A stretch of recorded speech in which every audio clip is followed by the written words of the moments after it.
আমের মৌসুম সাধারণত বাংলাদেশ এপ্রিল থেকে জুন মাসের মধ্যে পড়ে। আমের ফুল আসা শুরু হয় ডিসেম্বর থেকে ফেব্রুয়ারির মধ্যে, আর ফুল আসার 3-4 মাস পর আম পাকে, যা মে জুন মাসের মধ্যে হয়ে থাকে। আমের পুষ্টিগুণ। আম পুষ্টিকর ফল হিসেবে পরিচিত।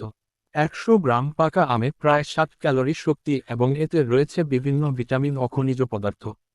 ভিটামিন সি 36.4 মিলিগ্রাম, প্রায় 40% দৈনিক প্রয়োজন। ভিটামিন এ বিটা ক্যারোটিন প্রায় 540 মাইক্রোগ্রাম, প্রায় 100% দৈনিক প্রয়োজন। Vitamin E 0.9 milligram. Vitamin K 4.2 microgram. আমের উপকারিতা। 1. দৃষ্টিশক্তি উন্নত করে। আমে থাকা ভিটামিন এ চোখের স্বাস্থ্যের জন্য অত্যন্ত উপকারী। 2.